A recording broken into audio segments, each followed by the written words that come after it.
Ketika duka menyelimuti sebuah rumah, ada hati yang merasa sangat kesepian.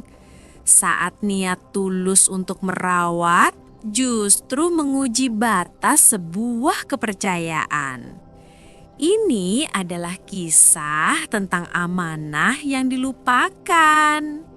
Di pagi yang cerah, seperti biasa, Rahma tengah mempersiapkan sarapan untuk suaminya yang hendak berangkat kerja. Suami Rahma sendiri bernama Agus. Dia seorang karyawan di sebuah pabrik swasta di kabupaten kota yang terkenal dengan kopi ijennya. Walaupun cuaca pagi ini terlihat cerah, namun sebenarnya hati sepasang suami istri ini sedang diliputi kesedihan dan duka yang sangat mendalam. Hal itu dikarenakan Ibunda Agus meninggal dunia 2 minggu sebelumnya. Tentu saja kenyataan pahit tersebut membuat hati Agus sangat terpukul. Sebagai seorang istri, Rahma yang melihat suaminya diliputi kesedihan pun mencoba menghibur, menenangkan dan menguatkan hatinya. Sebagai informasi, Agus adalah anak kedua dari 2 bersaudara. Yang mana Agus mempunyai kakak laki-laki yang saat ini baru saja kembali pergi keluar kota untuk meneruskan pekerjaannya. Dan Agus saat ini masih mempunyai seorang ayah kandung yang kini tinggal sendiri di kampung halamannya semenjak ditinggal oleh sang istri alias ibu kandung Eko.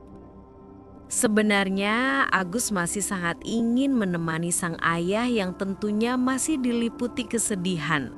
Namun karena tuntutan pekerjaan, Agus pun tidak bisa menuruti keinginannya tersebut. Singkat cerita, Agus sudah berangkat ke tempat kerjanya. Sementara sang istri kembali ke dalam rumah setelah mengantar sang suami yang berangkat kerja. Dan wanita tersebut kembali melanjutkan pekerjaan rumahnya. Sesampainya di kantor, Agus mendapatkan telepon dari kakaknya yang berada di luar kota. Dalam percakapan tersebut, kakak mengatakan bahwa dia mendapat telepon dari saudaranya bahwa sang ayah sedang jatuh sakit. Sang kakak pun meminta Agus segera pulang untuk melihat kondisi ayah mereka. Tak berselang lama setelah mendengar kabar tersebut, Agus pun segera menemui atasannya dan meminta cuti beberapa hari dengan alasan ayahnya yang sakit. Karena atasannya Agus memang orang baik, Agus pun bisa mengambil cuti. Setelah berterima kasih, dia segera pulang untuk memberi kabar kepada istrinya. Tak lama setelah itu, Agus pun sampai di rumah. Dia segera masuk dan memanggil-manggil istrinya.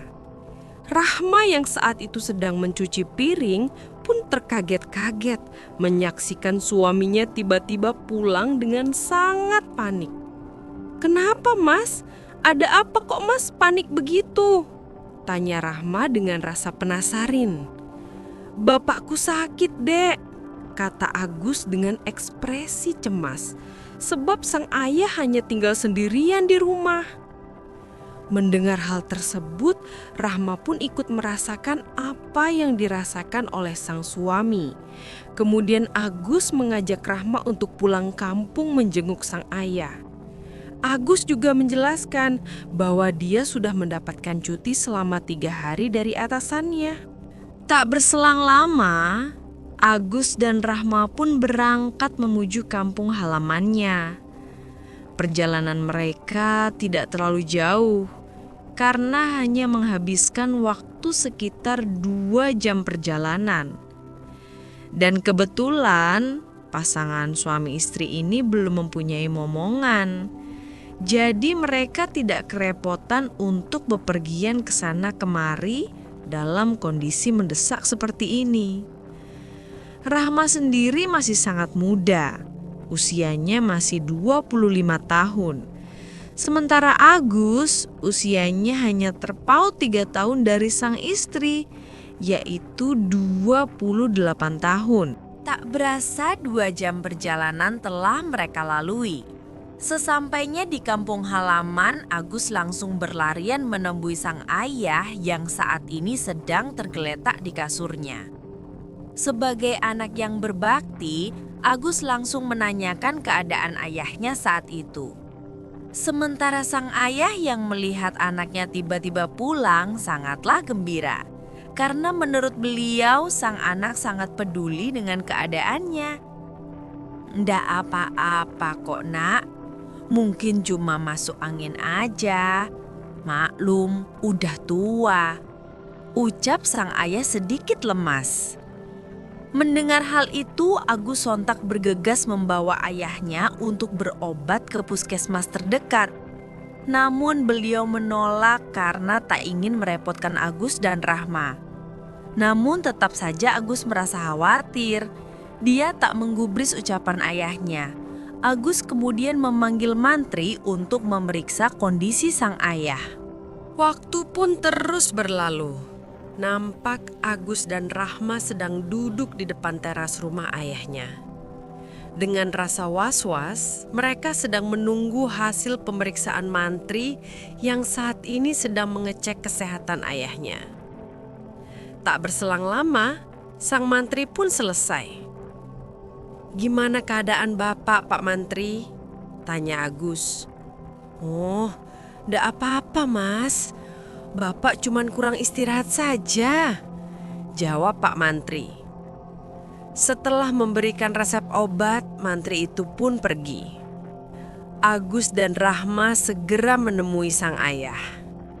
Di sini Agus sebenarnya paham jika sang ayah masih dalam suasana berduka dan merasakan kesedihan semenjak kepergian istrinya. Agus pun menyarankan agar sang ayah lebih ikhlas akan kepergian sang ibu. "Iya nak, Bapak akan coba," ucap ayahnya lirih. Setelah itu, Agus segera memberi kabar pada kakaknya. Dia mengatakan bahwa ayah mereka sudah baik-baik saja. Mendengar kabar baik tersebut, sang kakak pun merasa lega.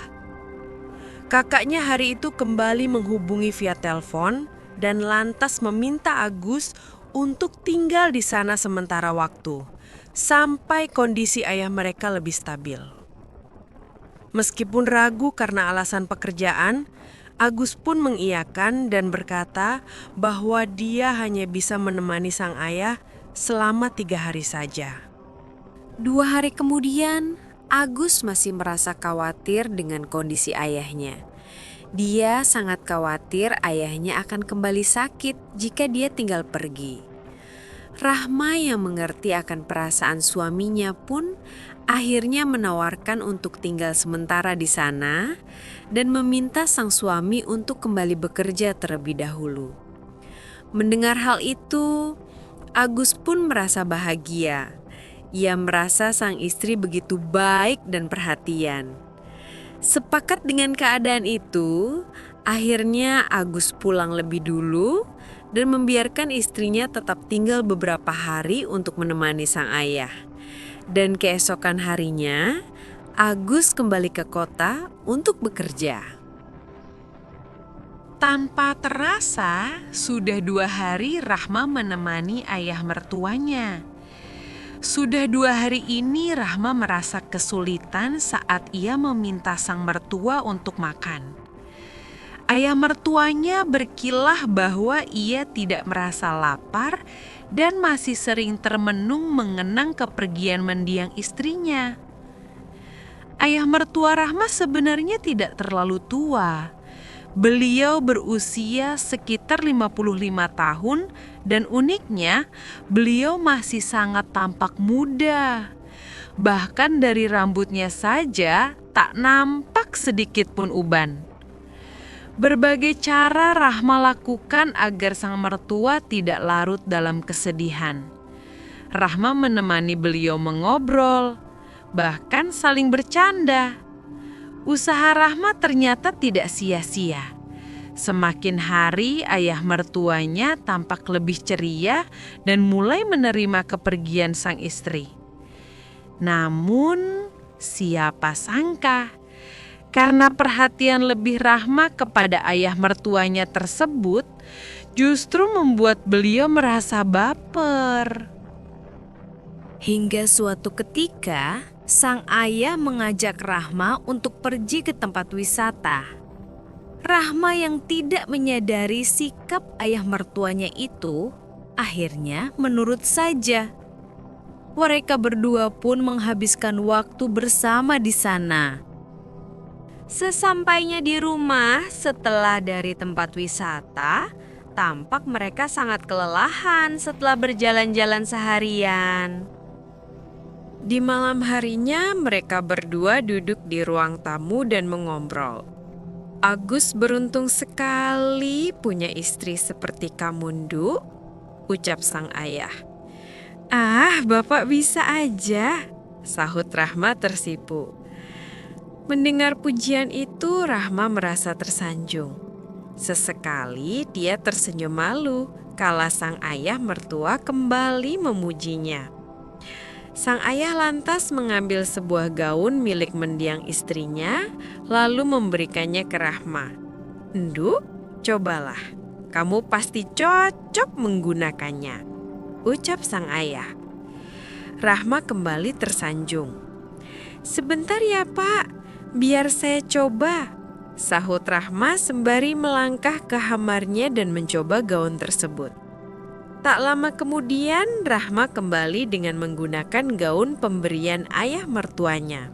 Ia tampak cantik sekali, Nduk, mirip mendiang istri ayah mertuanya. Sejenak ayah mertuanya terpaku memperhatikan menantunya.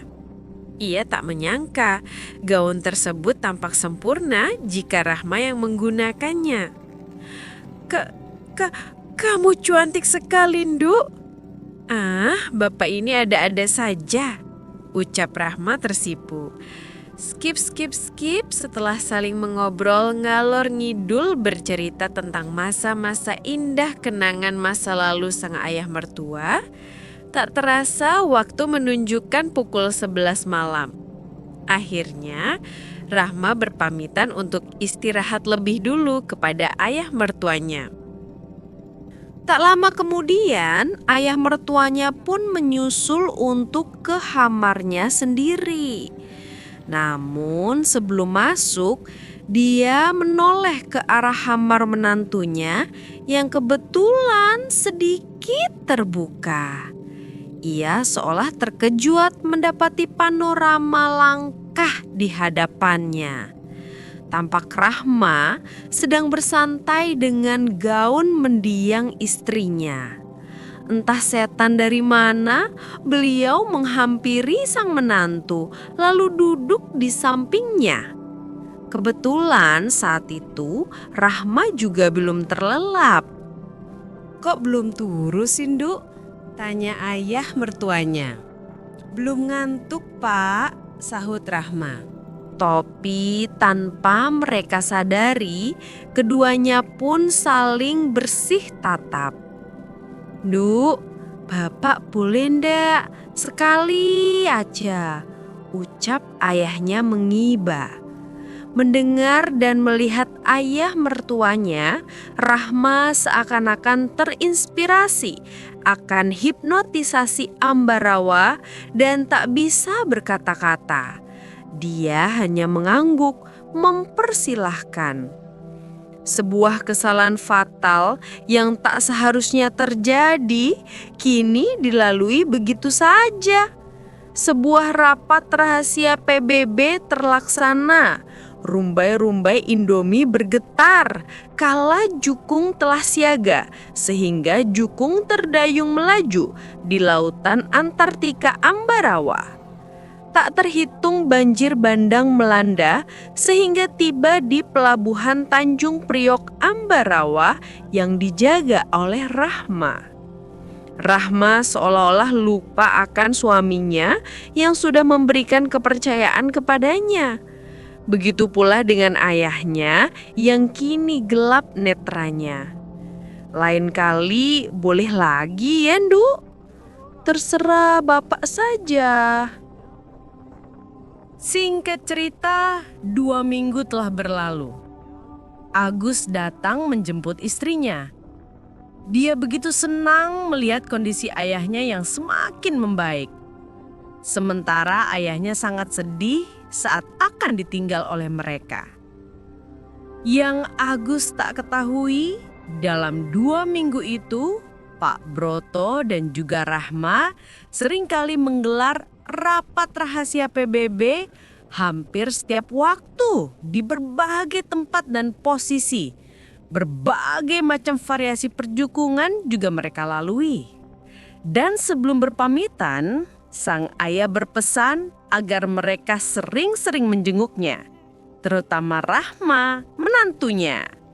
Tamat. Begitulah kisah Rahma dan mertuanya. Kisah ini mengajarkan kita betapa rapuhnya batas antara duka dan khilaf. Kisah ini menunjukkan bahwa kesepian adalah ruang yang sangat berbahaya. Seorang ayah yang baru ditinggal mati oleh istrinya dan seorang menantu yang ditinggal kerja oleh suaminya, keduanya sama-sama berada dalam titik rapuh. Kita belajar bahwa kepercayaan adalah fondasi utama. Agus menitipkan kepercayaan penuh pada Rahma untuk merawat ayahnya. Namun, kepercayaan itu hancur justru oleh 2 orang yang paling dia sayangi. Niat baik untuk menghibur bisa berubah menjadi baper. Dan baper bisa menjadi alasan untuk membenarkan kesalahan fatal. Ini adalah pengingat bahwa duka tidak boleh menjadi pembenaran untuk sebuah pengkhianatan. Pada akhirnya, rapat rahasia PBB yang dilakukan berkali-kali itu bukanlah sebuah kehilafan, tapi sebuah pilihan sadar untuk merusak segalanya demi kesenangan sesaat. Semoga kita semua dijauhkan dari godaan yang datang di saat kita sedang rapuh. Dan semoga kita selalu bisa menjaga amanah dari orang-orang yang kita cintai. Terima kasih sudah mau mendengarkan kisah ini. Di sini tentunya kami sebagai admin tidak ada maksud untuk merusak moral. Tapi di sini Channel 48 HX Silit hanya berbagi pengalaman saja yang tidak untuk ditiru. Ambil baiknya dan buang buruknya dari cerita kisah nyata ini. Semoga hal seperti ini tidak terjadi kepada kita semua, bosku. Dan semoga kita semua dilindungi dari mara bahaya. Sampai jumpa di cerita selanjutnya. Jangan lupa like, komen, share, dan subscribe.